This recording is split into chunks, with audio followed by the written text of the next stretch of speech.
Hey everybody, what is up? Welcome back to Final Trade. I was having a discussion with a patron over the weekend and they expressed some skepticism that they could ever grow this kind of business into a full-time thing that could replace their professional career. And kind of comically, their professional career is engineer, just like mine. So, we were having a very level discussion about it. And they expressed that they thought that if you could grow it big enough, it would take so much time that essentially you'd have to bring in another employee full time, or you'd have to bring in a spouse who would then have to give up their professional career, in which case you would need to make even more money. And like it probably wasn't scalable in that way. And that got me thinking a lot, both immediately talking with them about it and then in the couple of days since about how do I build a model of that? How do I think about that and how the business scales and where it's come from and where it might go in the future, knowing what I know now compared to what I knew when I started 4 years ago. And so I think I imagine it this way. What if I had $1 million of sealed TCG inventory? And what do we know about the TCG market from all of our data analysis that we do on this channel? Even the worst products, Magic Standard, they still perform with about a 12% compound annual growth rate. And Pokemon is anywhere from 15, 25, 35, sometimes even higher compound annual growth rates depending on the expansion. And so let's just take a kind of middle of the road. Let's say 15 to 20% is what you expect your TCG inventory to appreciate year on year on year. Now, yeah, some years are going to be negative appreciation because the market is so far down, and some years are going to blow it out and be way, way, way above that. Okay, so we just have to think along average terms. So if we had $1 million of inventory and it's going up 15 to 20% per year, well, that's $150,000 to $200,000 a year of inventory appreciation. Now, if you turn that whole inventory during the year and you make $150,000 to $200,000 of profit, and yeah, we have a lot of other expenses to subtract, but for a second, let's just do it like this. 150 to 200,000 of profit, and then you buy into new inventory, and that sits and percolates for a year, and you turn it, and on, and you cycle through inventory. Okay, so engineers in mid to late career, 150 to 200,000 dollars is pretty normal. And so you could replace that kind of income with this kind of business. Now, how much work would that require? So if we're saying $1 million a year of sales, I know we really want 1.2 million, the numbers aren't going to be that hard either way. But $1 million a year of sales, and let's say on average you're selling boxes for $200 each. Okay, so after they've appreciated, they sell for $200 each. Well, that's 5,000 boxes you have to sell during the year. Divided by 365 days is 14 boxes per day. Now, you also need to bring in 14 boxes per day. And in some sense, bringing in the boxes will become easier and easier because, as I found, you make relationships, you meet people, you get preferential buying agreements. You get all these kind of things where people want to move large amounts of product with you because they know you and they've worked with you before. So in essence, over time, buying will become easier. Selling kind of doesn't scale that way because I'm assuming you'd be selling on TCG Player or eBay. I'm lucky I can sell through Patreon in the marketplace I've built over the last 3 years that I've had a Patreon program. So you need to sell 14 boxes a day. You need to get 14 new boxes a day. You need to pack up and ship those 14 boxes you sold. You need to unpack and audit the 14 boxes that are coming in. And so you ask yourself, kind of, what do you expect that will take? And I thought about it for, 30 seconds, and I said, 3 hours. 3 hours a day, I could do that. And I think that's pretty reasonable. Now, we do need to make some adjustments to the numbers, maybe 20% more, because again, we need to sell the product for 1.2 million. not the 1 million we bought it for. So, go ahead and increase it. And, there'll be some fees that come out. So the actual income will be lower, though the number of boxes doesn't change. Okay. So it takes 3 hours plus 20% more. What's that? 36 extra minutes. Okay. We'll call it 4 hours a day. 4 hours a day. And let's say after you take out fees, you take out shipping expenses and everything, you make, I don't know, 150,000 a year. I mean, that doesn't sound bad. If you took most people off the street and you said, do you want to work 4 hours a day, 365 days a year, and you would make 150,000?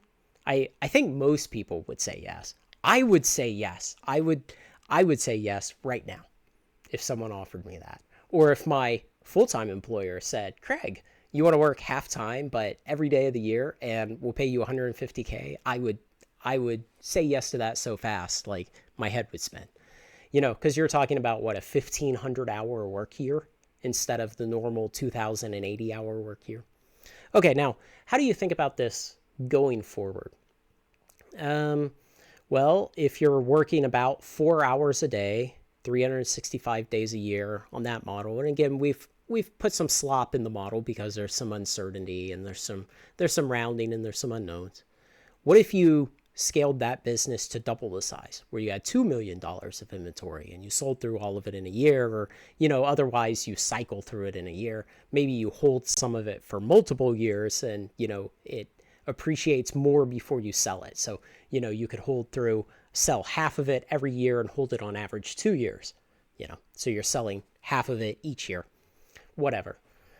Okay, but if you have $2 million of inventory and you have to work 8 hours a day, 365 days a year to move through all of it, because now we're talking about, 28 boxes a day, then you could make $300,000, $400,000 a year. Now, yeah, there's going to be some overhead costs. At that point, I've got to have a place to store more inventory. I'm not going to fit $2 million of inventory in this house. I'll tell you that right now.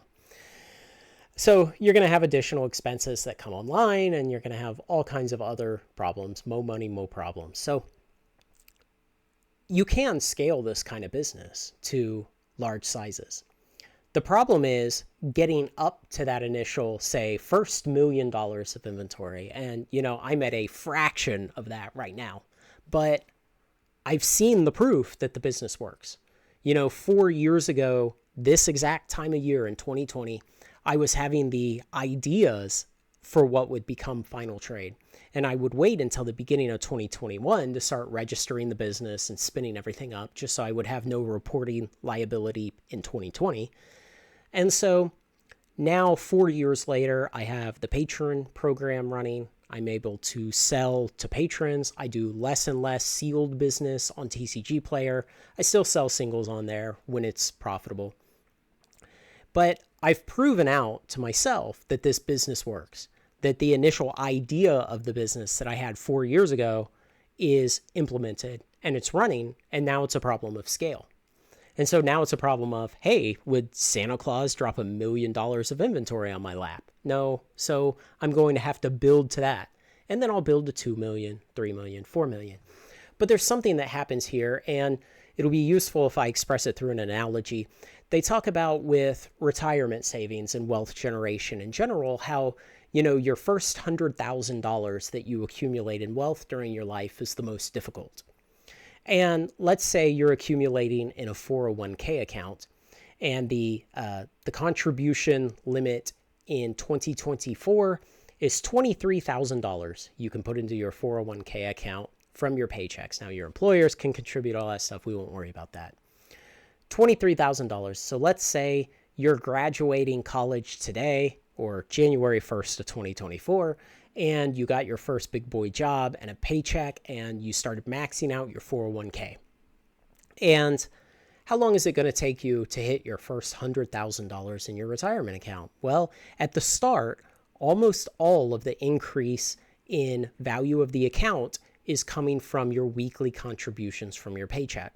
Virtually none of the increase in the value of the account is coming from appreciation of the assets, because you have so few assets. Let's say end of the first year, you've put $23,000 in there, and maybe the assets have, they've gone up a bit or down a bit over the course of the year.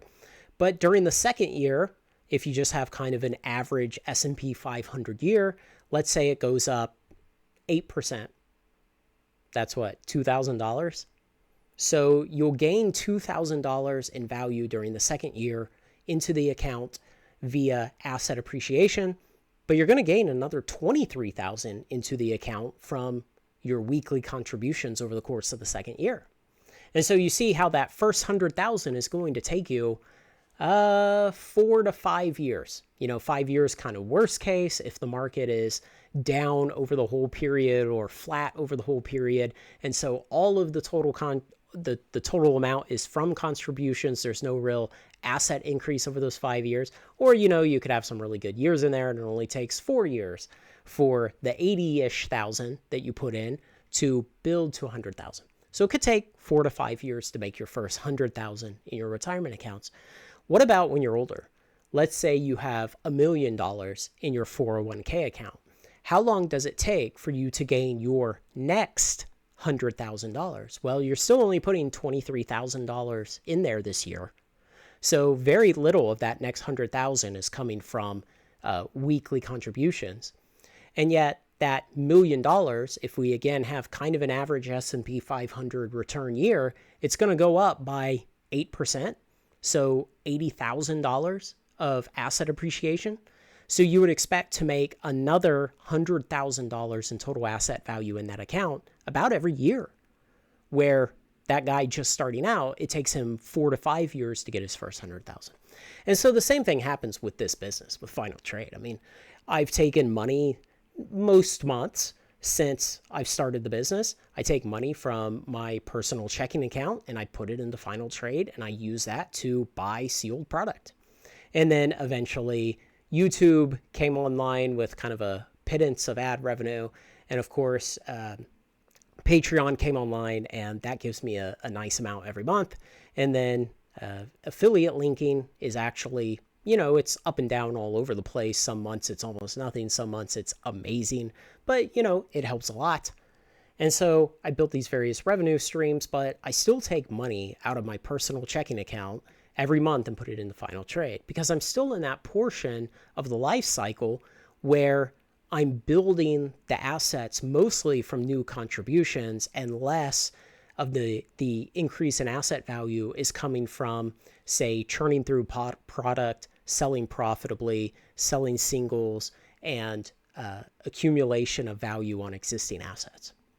So I'm still at that point, but I can see out there down the timeline, out there in the future, that eventually that will invert. And eventually it will invert to such a degree that I'll stop putting personal money into the business and the business will be completely self-sustained. Now, over the last 9 months, I didn't add any more personal money to the business and the business has been self-sustaining.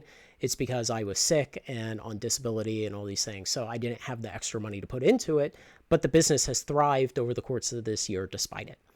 So in the future, at some point, Final Trade will hit $1 million of inventory.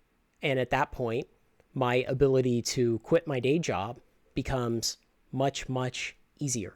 It becomes something that I can really start thinking about instead of right now. It's like, yeah, I'd like to do that, but the business hasn't grown to the point yet where I can.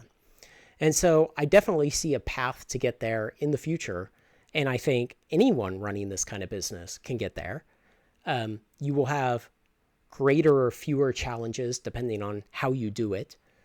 But it is definitely possible to run this kind of business with $1 million inventory, turning, say, 100 to 200,000 in profit a year, just depending on what you're buying, how long you're holding it, how you're selling it, and a lot of other factors. So I think it's definitely possible. And the question from my patron was really good. It got me thinking for several days about, I've experienced this in part. I've experienced watching the business go from notional ideas to proven concept in the last 4 years. And now it's only a scaling problem to move it up to any arbitrary size. Now, yeah, you have total addressable market problems. You have issues of how big do you want your business to grow. I mean, my dad always tells me stories where he was very hesitant to hire a bunch of extra people when he ran his business. And, finally, after 29 years of running his business, he had something like 3 full-time employees and 2 part-times or something like that. Because he was just never that eager to grow into a giant business.